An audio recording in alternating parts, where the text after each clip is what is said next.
Assalamualaikum warahmatullahi wabarakatuh. Jumpa lagi kita berjumpa dengan saya Arif Rautomo atau Arif RH dalam rekaman video iseng Reborn.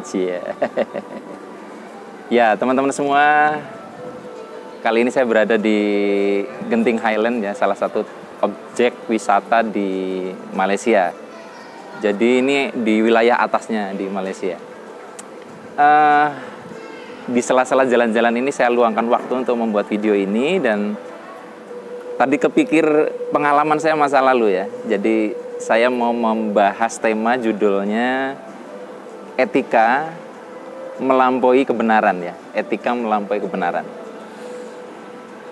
Kalau misalkan Anda merasa memiliki pemahaman yang benar dibandingkan orang lain, kira-kira reaksinya bagaimana? Kemungkinan Anda akan cenderung untuk memaksakan pendapat Anda dan membuat orang lain itu mengakui bahwa Anda benar. Nah, di satu sisi ketika kita merasa gagasan atau pemahaman kita benar, ya, itu adalah sesuatu hal yang memang lumrah, karena yang namanya orang salah harus diarahkan kepada yang benar, harus kita betulkan dan kita kasih tahu yang benar seperti apa.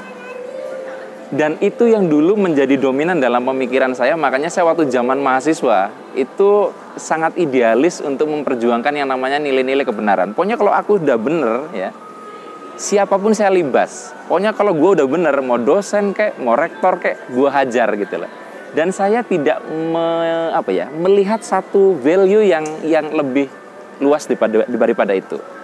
Nah, sampai suatu waktu saya akhirnya kepentok ya. Sampai suatu waktu akhirnya saya disadarkan oleh sebuah peristiwa dalam hidup, di mana ternyata etika itu melampaui dari kebenaran. Gini, jadi saya sering sekali kalau di ruang kuliah itu, dosen itu kan sering kali nggak sepintar yang kita bayangkan ya. Dan ada satu kesempatan, ada satu dosen cerita tentang ilmu statistik, dan saya tahu itu salah gitu loh. Dia menjelaskan tentang jenis-jenis statistik ya, kategori-kategori ilmu statistik seperti apa. Dan karena saya tahu bahwa saya benar, saya interupsi, saya kritik. Rupanya yang saya lakukan itu menyinggung dia. Nah, waktu itu saya tidak pernah berpikir apakah orang itu tersinggung mau tidak. Ya salah sendiri jadi dosen, kenapa goblok gitu loh. Sehingga saya tidak memperdulikan masalah etika, bahwa dia lebih tua dari saya, dia adalah orang yang harusnya saya hargai, saya respect. Saya habisin di situ di ruang kelas.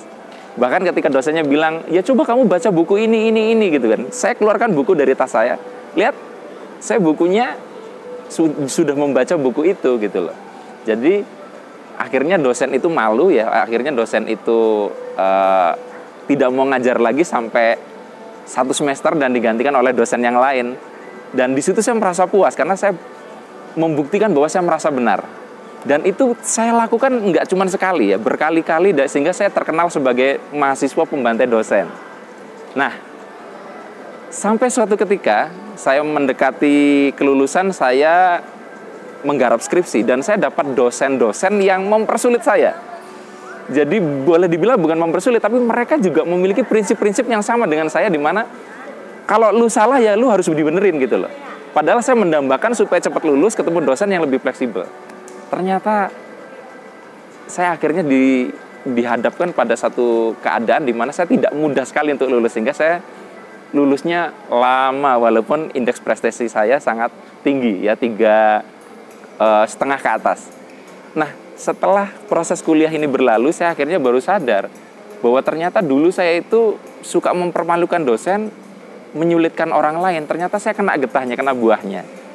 Oh, saya baru sadar ternyata bahwa yang namanya ketika kita merasa benar pun kita perlu menghargai, jangan sampai kita mempermalukan orang yang kita anggap salah. Nah, kadang kan kita lupa sebagai orang yang lebih muda ya.